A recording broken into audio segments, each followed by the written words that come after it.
Donor റെഡിയാണ്. 3.5 വർഷം മുമ്പ് എൻ്റെ മകൾക്ക് പെട്ടെന്നൊരു അസുഖം വന്നതാണ്. അത് കോവിഡിൻ്റെ ഭാഗമായിട്ടാണ് വന്നത്. അപ്പോൾ അത് നമ്മൾ വിചാരിച്ചത് ഒരു ചെറിയൊരു ജലദോഷം, ഛർദിയൊക്കെയാണ് ആദ്യം കാണിച്ചത്. പിന്നീട് അത് നമ്മൾ മറ്റ് ഹോസ്പിറ്റലിലൊക്കെ കാണിച്ചപ്പോൾ ഹൃദയത്തിൻ്റെ പമ്പിങ് കുറഞ്ഞതായിട്ടാണ് അവർ പറഞ്ഞത്. അപ്പോൾ അത് എന്തായാലും നമ്മൾ ശ്രീചിത്രയുമായി ബന്ധപ്പെട്ടിട്ട് ശ്രീചിത്രയിൽ കൊണ്ടുവന്നപ്പോൾ ഹൃദയം മാറ്റി വയ്ക്കണം എന്നാണ് അവർ പറഞ്ഞത്. അപ്പോൾ ഹൃദയം മാറ്റി വയ്ക്കണം എന്ന് വെച്ചാൽ നമ്മൾ പത്രത്തിലും മറ്റുള്ള മീഡിയയിലൊക്കെയാണ് നമ്മൾ കണ്ടിട്ടുള്ളത് അങ്ങനെ ഒരു സംഭവങ്ങളൊക്കെ. പക്ഷേ നമ്മുടെ കുടുംബത്ത് വന്നപ്പോഴാണ് നമുക്കത് വ്യക്തമായത് ഇതൊരു വലിയൊരു പ്രോസസ്സാണ്. അപ്പോൾ അത് എങ്ങനെ നമുക്കത് തരണം ചെയ്യുന്നത് നമുക്കറിയാത്തൊരു അവസ്ഥയിലായിരുന്നു. പെട്ടെന്ന് വിഷുവിൻ്റെ അന്ന് അവർക്ക് പെട്ടെന്ന് ശ്വാസം കിട്ടാണ്ടായപ്പോൾ ഞങ്ങൾ അവിടെ തൃശ്ശൂർ ജൂബിലി മിഷനിൽ കൊണ്ടുപോയി. എല്ലാ ടെസ്റ്റും ചെയ്ത് നോക്കിയപ്പോൾ വേറെ പ്രശ്നങ്ങളൊന്നും ഉണ്ടായിരുന്നില്ല. അപ്പോൾ അവിടുന്ന് ഡോക്ടർ പറഞ്ഞ് നമുക്ക് എക്കോ കൂടി ഒന്ന് ചെയ്ത് നോക്കാമെന്ന് പറഞ്ഞപ്പോൾ ചെയ്ത് നോക്കിയപ്പോൾ ഡോക്ടർ പറയണേ ആൾക്ക് പമ്പിങ് കുറവാണ് ഹാർട്ടിൻ്റെ, പെട്ടെന്ന് അവൾക്ക് ഒരു ഇഞ്ചക്ഷൻ പെട്ടെന്ന് ചെയ്യണം. അത് നിങ്ങൾക്ക് താല്പര്യം ഉണ്ടെങ്കിൽ ഇവിടെ പൈസ അടച്ചിട്ട് നമുക്ക് ചെയ്യണമെങ്കിൽ ചെയ്യാമെന്ന് പറഞ്ഞു. നമ്മളെടുത്ത് അങ്ങനെ ഒരു സിറ്റുവേഷൻ ഇല്ലാത്തതുകൊണ്ട് ഡോക്ടർ മെഡിക്കൽ കോളേജിലേക്ക് റെഫർ ചെയ്യാമെന്ന് പറഞ്ഞു, മുളകുത്താക്ക് റെഫർ ചെയ്യാമെന്ന് പറഞ്ഞു. അപ്പോൾ അവിടുത്തെ ദീപ എന്ന ഡോക്ടർ കൂട്ടുകാരിയാണ്. അപ്പോൾ ആളെ വിളിച്ചിട്ട് അത് അവിടേക്ക് റെഫർ ചെയ്തു. അവിടെ ചെന്ന് പെട്ടെന്നൊരു 1.5 ലക്ഷത്തിൻ്റെ ഇഞ്ചക്ഷൻ അവൾക്ക് ചെയ്തു. അത് ചെയ്തപ്പോൾ ഡോക്ടർ പറഞ്ഞ് എന്നാലും നമുക്ക് ശ്രീചിത്രയ്ക്ക് കൊണ്ടുപോകേണ്ടി വരും, കാരണം നമുക്ക് ഹാർട്ടിന് പമ്പിങ് കുറഞ്ഞിപ്പോൾ മരുന്നുകൊണ്ട് മാറുമെന്ന് നമുക്ക് പറയാൻ പറ്റില്ല എന്ന് പറഞ്ഞു. അവിടുന്ന് പിന്നെ ഡിസ്ചാർജ് ആയിട്ട് ആ ടൈമിൽ നമ്മളിവിടെ ഒരു വാടക വീട് സെറ്റ് ചെയ്ത് അവളെ ഇങ്ങോട്ട് വന്നു. ഒരാഴ്ച നിന്നിട്ട് നാട്ടിൽ പോകാമെന്നുള്ള പ്ലാനിൽ നിൽക്കുകയായിരുന്നു. ആ ടൈമിലാണ് അവൾക്ക് വീണ്ടും ഫ്ലൂയിഡ് വന്നു തുടങ്ങി. ഫ്ലൂയിഡ് വന്ന് ശ്വാസം കിട്ടാണ്ട് അയാൾ വല്ലാണ്ട് ഔഷധമായിട്ടാണ് നമ്മൾ ഇവിടുന്ന് കൊണ്ടുപോയി 2 മാസം ICUയിൽ കിടന്നു. ഒരു റിവ്യൂ കഴിഞ്ഞപ്പോൾ ഡോക്ടർ പറഞ്ഞു ഈ കണ്ടീഷനിൽ അനുഷ്കയ്ക്ക് ഹാർട്ട് മാറ്റി വയ്ക്കാൻ ഓക്കെയാണ്, ഞാൻ ഈ 2 മാസത്തിനോട് ഹാർട്ട് കിട്ടുകയാണെങ്കിൽ വെക്കാമെന്ന് പറഞ്ഞു.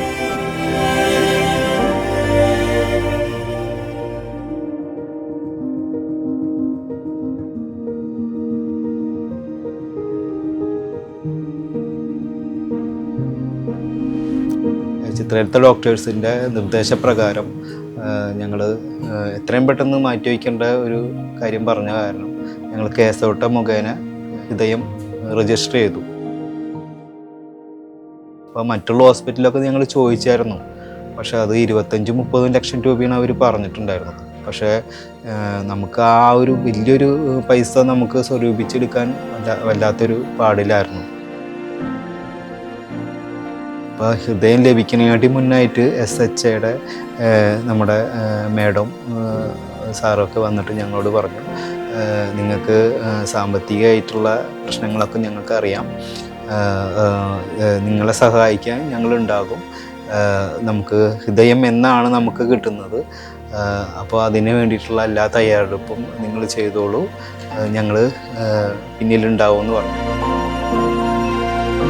ഇരിക്കുകയാണ്. ജൂലൈ 21 ഡോക്ടേഴ്സ് വിളിക്കുന്നത്, ഹാർട്ട് വന്നിട്ടുണ്ട്, കുട്ടിനെ കൊണ്ടുവരാൻ പറ്റുകയാണെങ്കിൽ നിങ്ങൾ തീരുമാനം എടുത്ത് കൊണ്ടുവരാമോ. തിരുവനന്തപുരം ശ്രീചിത്ര ഇൻസ്റ്റിറ്റ്യൂട്ടിൽ ആദ്യമായി ഹൃദയമാറ്റ ശസ്ത്രക്രിയ. എല്ലാ പ്രൊസീജിയറും ചെയ്ത്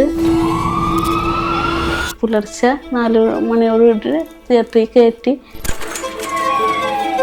രാവിലെ 11 ഹാർട്ട് വന്നു. ഹോസ്പിറ്റലിൽ പോകുമ്പോൾ എനിക്ക് അങ്ങനെ ആ നേരത്തെ ചെറിയ പേടി ഉണ്ടായിരുന്നു. പിന്നെ പേടിയൊക്കെ എന്താ വെച്ചാൽ പേടിയല്ല, നടക്കാൻ പോണത് എന്തുട്ടാന്ന് ഒരു ഇതുണ്ടായിരുന്നില്ല, എന്താണ് നടക്കാൻ പോണത്. നേരെ എന്നെ സർജറിക്ക് കയറ്റി.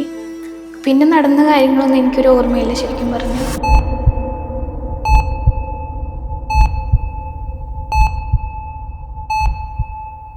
ശ്രീചിത്ര മെഡിക്കൽ സെന്ററിലെ 12 വയസ്സുള്ള പെൺകുട്ടിയുടെ ഹൃദയമാറ്റ ശസ്ത്രക്രിയ വിജയം. കൊല്ലം കരുനാഗപ്പള്ളി സ്വദേശിനി ഡാലിയയുടെ ഹൃദയമാണ് തൃശൂർ സ്വദേശിനിയായ 12 വയസ്സുകാരി അനുഷ്കയ്ക്ക് ദാനം ചെയ്തത്. ഹൃദയം മാറ്റിവെച്ചു. അത് കഴിഞ്ഞിട്ട് മോൾക്ക് തലയിൽ ഒരു സർജറിയും കൂടിയിട്ടുണ്ടായിരുന്നു. ക്ലോട്ടിങ് വന്നപ്പോൾ സർജറി ചെയ്യേണ്ടി വന്നു. അപ്പോൾ ആ ഒരു സർജറിക്കും കൂടിയിട്ട് പൈസ നമ്മൾ തരാമെന്ന് പറഞ്ഞ പൈസയെക്കാട്ടും കൂടുതലായിട്ട് നമുക്ക് SHA നമുക്ക് തരാനുണ്ടായത്. ശരിക്കും പറയുകയെന്ന് വെച്ചാൽ ഞങ്ങൾ അത്രയും താഴത്തോട്ട് പോയ ഞങ്ങളെ കൈപ്പിടിച്ച് ഉയർത്തിയത് ഈ ഒരു SHAയുടെ ഒരു പിൻബലത്തിലാണ്. ശരിക്കും പറയുകയാണെങ്കിൽ ആ ഒരു ഫണ്ട് എന്ന് പറയുന്നത് വലിയൊരു അനുഗ്രഹം തന്നെയാണ് ഞങ്ങൾക്ക്. രോഗത്തിൻ്റെ മുന്നിൽ ഒരാളും നിസ്സഹായരായി പോകരുത് എന്നുള്ളതാണ് നമ്മുടെ നയം. സംസ്ഥാന സർക്കാർ ആരോഗ്യ കിരണത്തിലൂടെയാണ് അനുഷ്കയുടെ ഹൃദയ മാറ്റിവയ്ക്കൽ ശസ്ത്രക്രിയ യാഥാർത്ഥ്യമാക്കിയത്.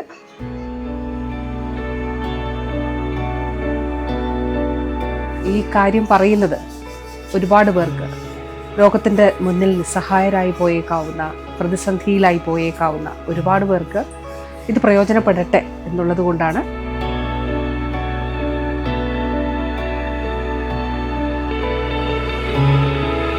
ഒരുപാട് പേർക്ക് പ്രചോദനമാണ് പ്രിയപ്പെട്ട അനുഷ്കയുടെ അനുഭവം.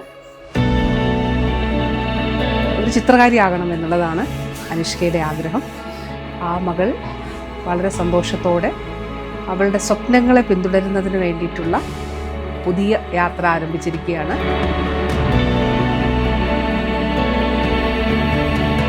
സംസ്ഥാന ആരോഗ്യ വകുപ്പിൻ്റെ സ്റ്റേറ്റ് ഹെൽത്ത് ഏജൻസിയിലൂടെയാണ് ആരോഗ്യ കിരണത്തിലൂടെ അനുഷ്കയുടെ ഹൃദയമാറ്റിവയ്ക്കൽ ശസ്ത്രക്രിയ യാഥാർത്ഥ്യമായത്.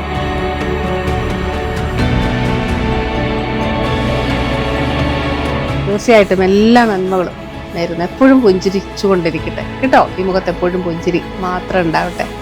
സന്തോഷത്തോടെ ഇരിക്കണം കേട്ടോ.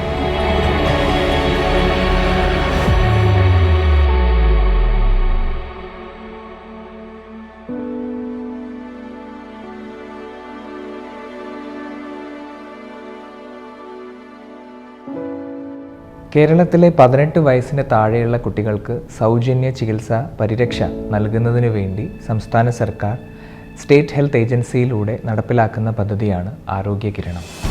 അർഹരായ കുടുംബങ്ങളിലെ 18 വയസ്സിന് താഴെയുള്ള കുട്ടികൾക്ക് APL BPL എന്നുള്ള വ്യത്യാസങ്ങളില്ലാതെ തന്നെ സൗജന്യ ചികിത്സാ പരിരക്ഷ ഇതുവഴി നൽകാൻ സാധിക്കുന്നുണ്ട്. കുട്ടികൾക്ക് അറിവും സ്നേഹവും പകർന്നു നൽകിയ കൊല്ലം കുഴിത്തുറ ഗവൺമെൻറ് ഹയർ സെക്കൻഡറി സ്കൂളിലെ ഡാലിയ ടീച്ചറുടെ ഹൃദയമാണ് ഇന്ന് അനുഷ്കയിലൂടെ മിടിക്കുന്നത്. ഇതിൽ തന്നെ ഹൈ കോസ്റ്റ് കെയർ എന്നുള്ള ഒരു പ്രത്യേക സംവിധാനമുണ്ട്. അതായത് ചികിത്സാ ചെലവ് വളരെയധികം കൂടുതലുള്ള ഹൃദയ ശസ്ത്രക്രിയകൾ അല്ലെങ്കിൽ അവയവമാറ്റ ശസ്ത്രക്രിയകൾ, അപൂർവ രോഗത്തിനുള്ള ചികിത്സകൾ, ഇത്തരത്തിലുള്ള ചികിത്സാ ചെലവ് കൂടിയ പദ്ധതികളും ഇതേ ഹൈ കോസ്റ്റ് കെയർ എന്നുള്ള ഉപവിഭാഗത്തിലൂടെ നമുക്ക് കുട്ടികൾക്ക് നൽകാനായിട്ട് സാധിക്കുന്നുണ്ട്. അനുഷ്കയുടെ കാര്യത്തിൽ നടന്ന ഹൃദയമാറ്റ ശസ്ത്രക്രിയ ഇതേ ഹൈ കോസ്റ്റ് കെയർ എന്നുള്ള കമ്പോണൻറ്റിലാണ് നമുക്ക് സാധ്യമായത്. രോഗം നിർണ്ണയിക്കുന്നത് മുതൽ ആശുപത്രികളെ തിരഞ്ഞെടുക്കലും ശസ്ത്രക്രിയ നടത്തലും അതിനുശേഷമുള്ള ഫോളോ അപ്പ് കെയറും തുടങ്ങി എല്ലാം ഇതേ ഹൈ കോസ്റ്റ് കെയർ സംവിധാനത്തിലൂടെ നമുക്ക് ചികിത്സാ പരിരക്ഷ ഉറപ്പാക്കുവാനായിട്ട് സാധിച്ചിട്ടുണ്ട്. ഇത്തരത്തിൽ ചികിത്സാ പരിരക്ഷയ്ക്ക് ബുദ്ധിമുട്ടുന്ന അനേകായിരം കുട്ടികളെ ആരോഗ്യ കിരണം പദ്ധതിയിലൂടെ നമുക്ക് സഹായിക്കുവാനായിട്ടും സാധിച്ചിട്ടുണ്ട്. SHAയിലൂടെ കാരുണ്യ ആരോഗ്യ സുരക്ഷാ പദ്ധതി, ശ്രുതി തരംഗം, കാരുണ്യ ബെനവലന്റ് ഫണ്ട്, അതുപോലെ തന്നെ ആരോഗ്യ കിരണം തുടങ്ങി വിവിധങ്ങളായിട്ടുള്ള പദ്ധതികളെ ഒരു കുടക്കീഴിൽ കൊണ്ടുവന്ന് നമ്മുടെ സമൂഹത്തിലെ സാധാരണക്കാരായിട്ടുള്ള മനുഷ്യർക്ക് ചികിത്സാ സംവിധാനങ്ങൾ സൗജന്യ നിരക്കിൽ നൽകാനാണ് SHA ശ്രമിക്കുന്നത്. തുടർന്ന് അങ്ങോട്ടേക്ക് കേരളത്തിലുള്ള എല്ലാ ജനങ്ങൾക്കും സൗജന്യ ചികിത്സാ പരിരക്ഷ ഉറപ്പാക്കാനുള്ള ആത്യന്തിക ലക്ഷ്യത്തിലേക്ക് കൂടി SHA നടന്നെടുക്കുകയാണ്.